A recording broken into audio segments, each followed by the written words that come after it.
On this vote, the yeas are 366, the nays 34, one member voting present, two-thirds being in the affirmative. The rules are suspended. The bill is passed, and without objection, the motion to reconsider is laid on the table.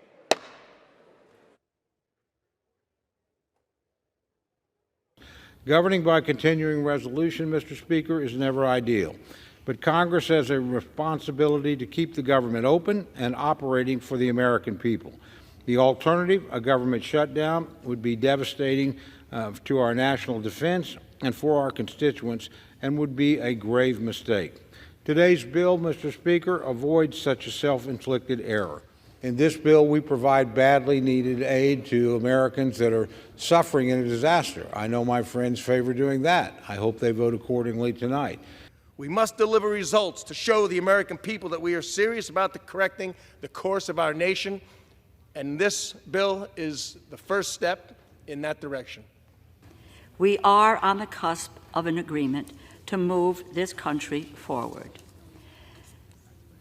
But 2 days ago, a multi-billionaire with apparently no working knowledge of our government or of appropriations, someone who was a self-appointed president of the United States, Elon Musk, issued a marching order for House Republicans to go against their own elected leadership. These are the types of things that have been taken out of this bill.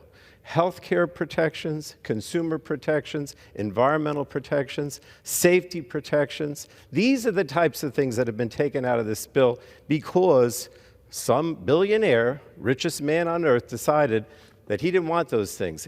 This has now become a bill that has taken out anything that is important, essentially, for consumer or health protection or for relief to lower costs for the American people.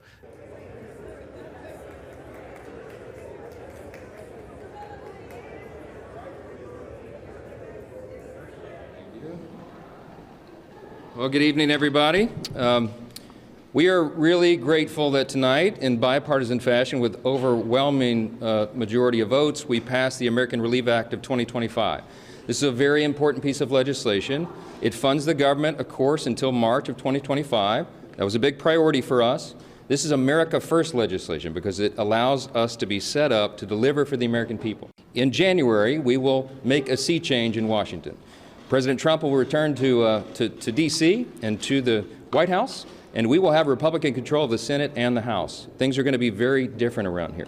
This was a necessary step to bridge the gap, to put us into that moment where we can put our fingerprints on the final decisions on spending for 2025. We also, in this bill, as you know, took care of Americans who desperately needed and deserved the assistance.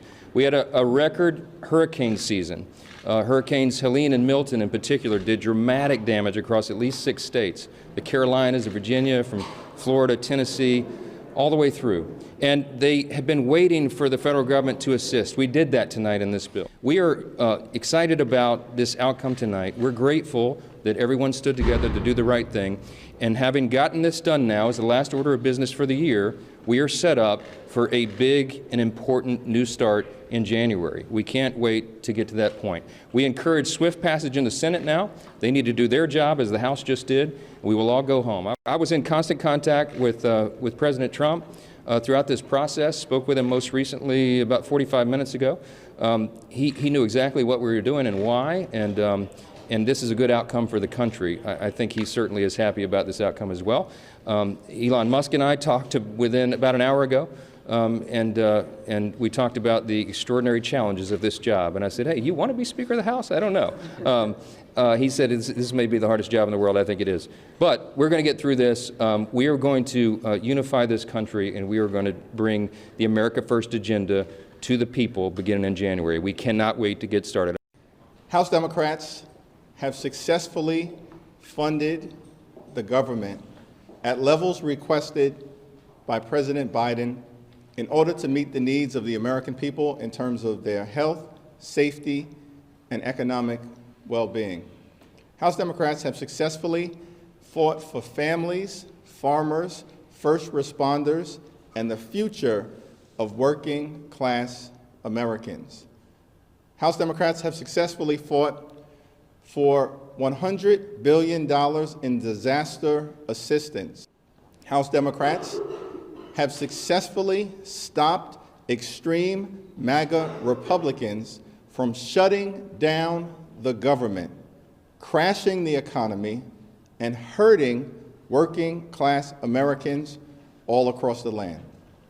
House Democrats have successfully stopped the Billionaire Boys Club, which wanted a $4 trillion blank check, by suspending the debt ceiling in order to enable them to cut Social Security, cut Medicare, and cut nutritional assistance while providing massive tax breaks for the wealthy, the well-off, and the well-connected.